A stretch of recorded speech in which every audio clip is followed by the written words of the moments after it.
Hollywood Homes, June Mathis, Motion Picture Classic, February 1924. The house is of soft Italian pink stucco with a dark red tiled roof. The planting is admirable, and the lawns and garden unusually trim. The salary of June Mathis as editorial director for Goldwyn Pictures is $100,000 a year. It is not surprising that she should have a charming home. It was designed by Louis Benton of Los Angeles and decorated by Miss Mathis herself with the assistance of the designer. A little outdoor sunroom facing the grounds, ensuring privacy and peace. Miss Mathis in her living room arranging the roses from her own garden. A charming home and a charming hostess. One of the bedrooms, dainty and charming in its rose and white and ivory painted furniture. Miss Mathis's own study with its typical California atmosphere. It is done in red and green, and the furniture is mission. You should have great respect for this room, for it is here that Miss Mathis earns her salary. The dining room in dull blue and rose with ivory woodwork. The furniture is Circassian walnut, the rug an oriental.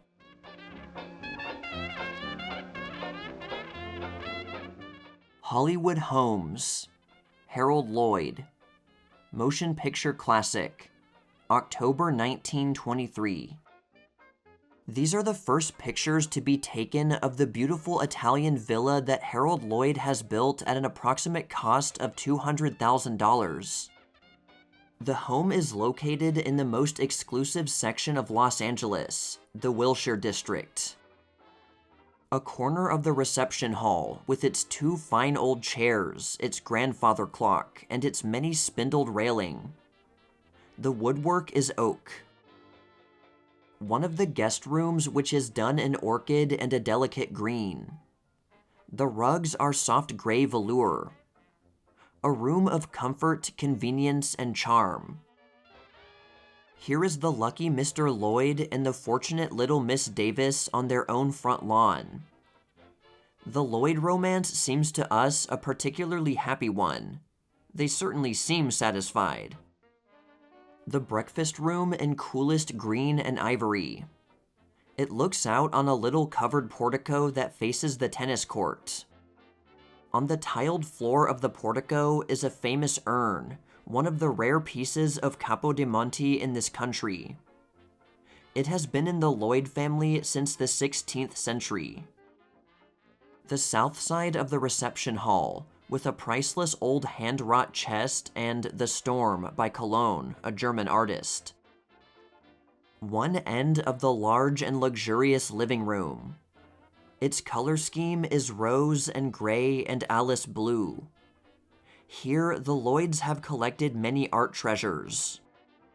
The pictures are some of them famous originals.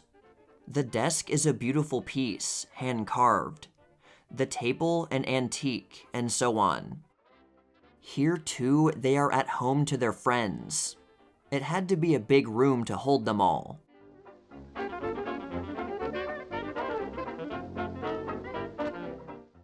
Hollywood Homes, Cecil B. DeMille, Motion Picture Classic, December 1923.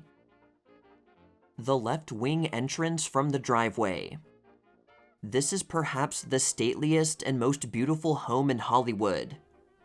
It is fitting that the labors of Cecil B. DeMille should find surcease here. The home is characterized throughout by a rich simplicity and an almost monastic severity. Mr. DeMille's private study with a pronounced Gothic influence. The mantel is Italian in design. The walls are a light brown, the woodwork a deeper tone, and the upholstered furniture a dull red, making a rare and autumnal harmony of this room. One of the several dressing rooms with its desk and handsome daybed and Windsor chair all done in antique mahogany. The drawing room done in a soft French blue and dull gray. The walls are paneled in gold. The woodwork is cream, and the furniture mahogany, the rugs oriental. The long gray hall that connects the right and the left wings. Mr. DeMille's desk in his Gothic study, over which he and his right-hand man, Jeannie McPherson, decide on the famous DeMille productions. This is a rear view and part of the grounds. This is our idea of a noble backyard.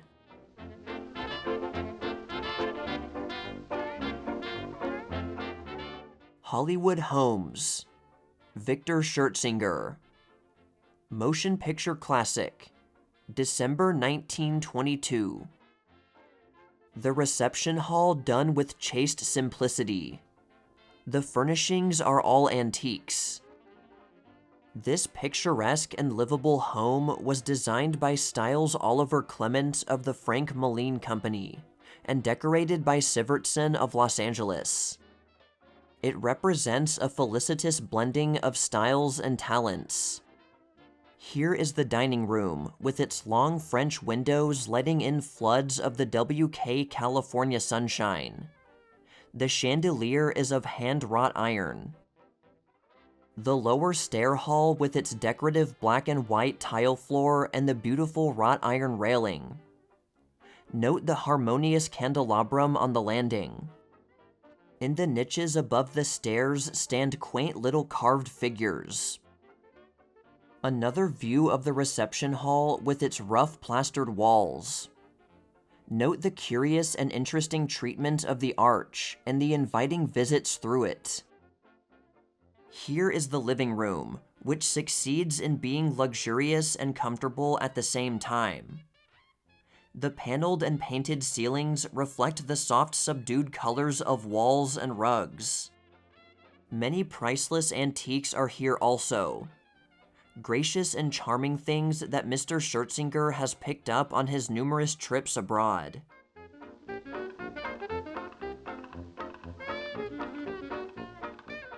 Hollywood Homes, Theodore Kosloff.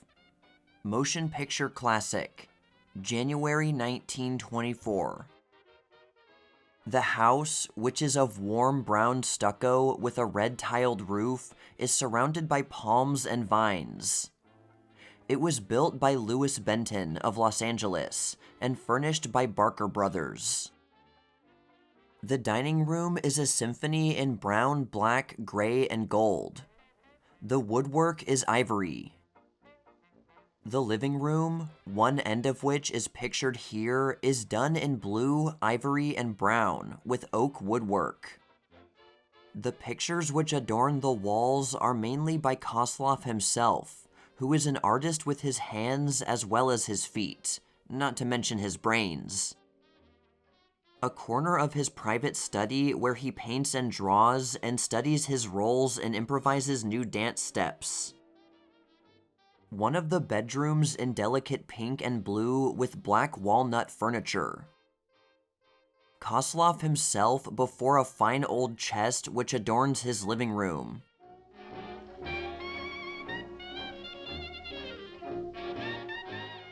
Hollywood Homes, Charles Ray.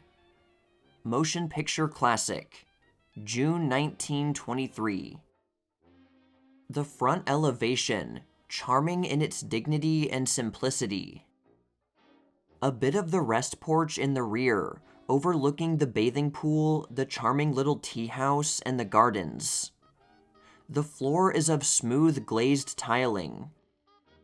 Mr. and Mrs. Ray and their inseparable companion, Whiskers. The bathing pool. This lovely spot is a corner of the magnificent bathing pool which seems to be a necessary part of all these beautiful estates. The rear of the house is shown, and the garage, and a little glimpse of the extensive and picturesque gardens.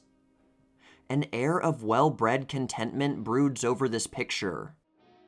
We can't imagine anything but charming things happening here, like lawn parties and moonlight bathing parties and graceful lolling in the sunshine and shade. We vote this view the pleasantest of all.